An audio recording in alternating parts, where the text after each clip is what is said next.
Let's learn the reaction rate using NO2 decay. So you need two axes. X-axis is time. Let's say we are measuring seconds or minutes or days, also fine. And then Y-axis is the molarity. So in this case, I'm going to use the molarity of the NO2 reactant. So we know when a reaction occurs, it decays.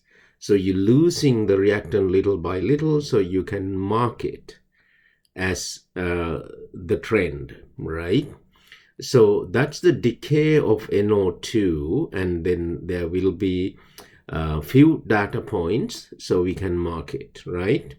Now, we can also add the products for it, right? So let's say this reaction makes oxygen gas and NO gas, right? So I put these gases in green, so those are products. They are formed as time passes by, right? So every second, slowly, it's making oxygen and NO. So I'm just going to balance the reaction. You need 2NO2 and 2NO to balance the reaction. So these coefficients, just simple balancing the equation. So what I know now, NO2 decay is reflective of the NO formation, right? At the beginning, there's 0 NO. And then as time goes, NO2 decays and NO forms. Now, oxygen formation is a little bit smaller compared to the NO because of the coefficient, right? You see oxygen coefficient is 1 and NO coefficient is 2. That's the reason. Now, I can also write decay of reactants, let's say negative R over time, simply indicating losing reactants or decay of reactants. So that also can be written delta, negative delta NO2 concentration over delta T. So that means change of reactants, losing of reactants over time. And this too, coefficient comes here. So this is an important thing, okay? When you measure the rate, so the coefficient goes here. Now we also, this reaction rate is equal to gaining product over time.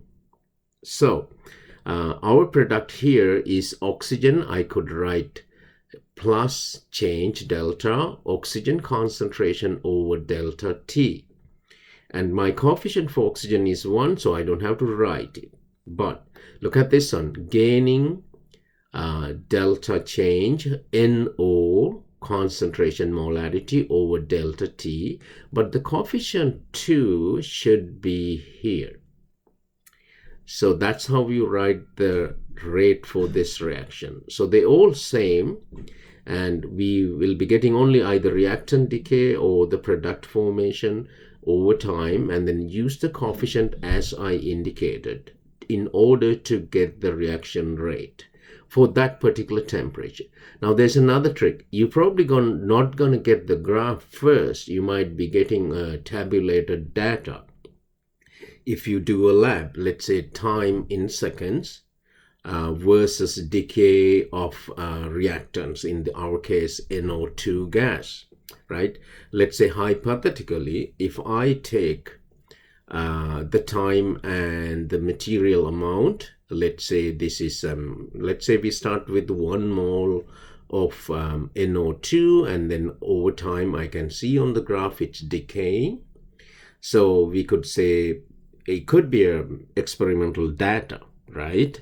But I'm just putting what it could look like. 0th second, let's say I have 1 mole, and then 2 seconds later, and 4 seconds later, 6 seconds later, 8 seconds later, 10 seconds later. So it should be decaying something like 1, 0.8, 0.6, 0.4 and 0.2 and so on. So that's the trend, and we need to know, switch between the tabulated data to graph, for graph to the data, right? That's the expectation for reaction rate. Look at the other one.